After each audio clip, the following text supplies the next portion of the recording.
Rhoda Williams is a high school student and amateur astronomer who has recently been accepted to MIT.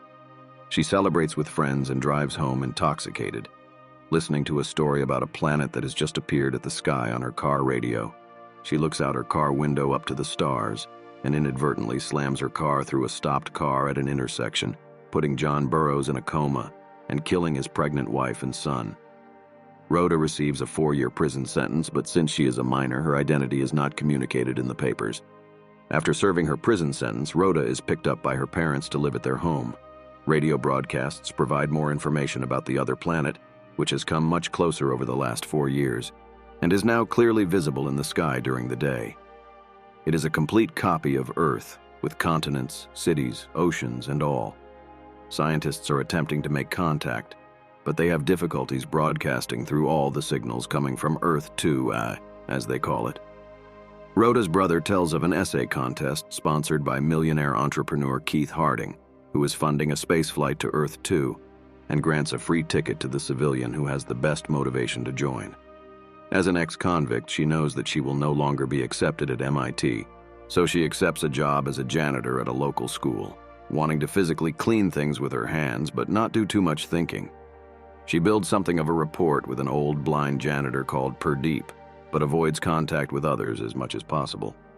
After cleaning the school for a while, she returns home one day after work and goes to the intersection where she caused the fatal accident. She sees John Burroughs pulling over, placing one of his son's toys on the curb in memory of his deceased family. She follows him home, but not knowing what to do, she remains outside, partly undressing and exposing herself to the cold while watching Earth 2. She is found before she freezes to death and treated for mild frostbite. While recovering, Rhoda enters the essay contest, explaining how as an ex-convict she is excluded from most privileges. However, in the old days of naval exploration, it would often be ex-convicts who dared to take the risk of venturing into the unknown and were among the first to set foot on new worlds, so this would make her a likely candidate to be among the first to visit Earth 2. Rhoda does an internet search on John Burroughs, discovering that he used to be a celebrated composer and musician. She also reads that John awoke from his coma when his entire family was already buried. Riddled with guilt, she again visits John's house, hoping to apologize for the harm she did to him. He answers the door and she loses her nerve. Instead, she pretends to be a maid, offering a free day of cleaning as a marketing tool for Maiden Haven, a New Haven-based maid service. John, who has nearly dropped out of his Yale music faculty position and is now living in a depressed and dirty stupor, agrees to Rhoda's offer.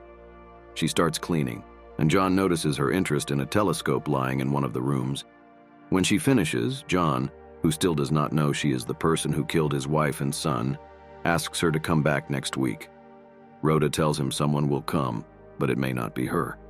Back at home, Rhoda's brother shares news that he has been accepted into UConn. Rhoda practices a confession speech for the next time that she meets John Burroughs. She returns to his house, but he immediately puts her to work, not giving her the opportunity to say much. After her cleaning is done, he gives her a check and shows her out, again totally oblivious of who she is. A television broadcast shows a successful attempt by scientists to send a signal over to Earth 2. One of them finally makes contact with a person on the other side. Not only are there humans who speak English there, one scientist is startled to discover that the woman she is speaking to is her exact copy in every aspect. Same name, date, and location of birth, even the occupation and childhood memories match. Rhoda's family, however, thinks it is just an elaborate hoax. The broadcast immediately sparks a scientific debate. Physicists theorize that Earth 2 is a mirror planet, an exact copy of our Earth, including all of its inhabitants. Philosophers open up the possibility that one could meet and talk with their exact copy, a person who may be identical but has led a different life. Rhoda cleans John's house again and develops a caring relationship with him. They like each other and are intelligent and compatible conversationally. Rhoda genuinely wants to be of service to him as he gradually comes out of his depressive stupor and regains some joie de vivre. They play a video game, and John allows Rhoda to look at Earth 2 through his telescope. Afterwards, he offers her a ride home, during which they discuss their potential copies on Earth 2. When asked what she would say to her copy, Rhoda responds, "Better luck next time, before she says that she would probably be speechless. While dropping her off, John realizes that he doesn't know her name, so she tells him it is Rhoda. Again, no suspicion in John. At work, Pradeep seems to notice how conflicted Rhoda is. He tells her to keep her mind clear to obtain peace of mind. At John's house, they arrive on the subject of the first expedition that plans to go to Earth 2. Rhoda tells him a story of a cosmonaut who is alone in space, plagued by a ticking sound that he cannot stop. In order to maintain his sanity, the cosmonaut decides to listen to the sound as if it were music, obtaining peace of mind. She tells him about the essay, but John is skeptical about the expedition. He uses Plato's allegory of the cave as an illustration of how mankind may not be ready to accept the realization that they are no longer unique, since they still believe that they are the center of the universe. When John learns that Rhoda has washed a piece of clothing, presumably from his deceased wife, he becomes enraged and tells her to leave. A radio debate also warns about the potential dangers of Earth 2, since it also has humans with the same access to weapons and a comparably suspicious nature, which are ideal ingredients for conflict and mutually assured destruction. At work, Rhoda asks about Pradeep, who is in the hospital. He has poured bleach into his ears, which he had already done to his eyes once, as he was reportedly tired of seeing himself everywhere. Outside, she meets John, who says he is looking for her, but nobody at Maiden Haven has heard from her, and all his checks have gone uncashed. She gives some quick explanations and accepts his apologies for his earlier outburst. He invites her to his university, where he gives her a private concert of a new piece of music that he has been composing. Afterwards, they go home, where they finally give in to their feelings and make love. John tells about how he was finally content with his life when a drunk driver killed his wife, son, and unborn daughter. When he woke up from his coma, he was so angry at the perpetrator that he let his brother attend the lawsuits and never learned that person's identity since it was a minor. Again, Rhoda doesn't dare to confess. Rhoda visits the hospital to see Pradeep, who is now deaf and blind, hoping to hear an explanation for what he did. She hugs him and he immediately guesses the reason why she is there and tells her she knows why he did it. She writes the word "forgive" in the palm of his hand, making the old man weep. Rhoda comes home and hears that the people from the spaceflight have called. She calls back and is answered by Keith Harding, who says that he was moved by her motivation.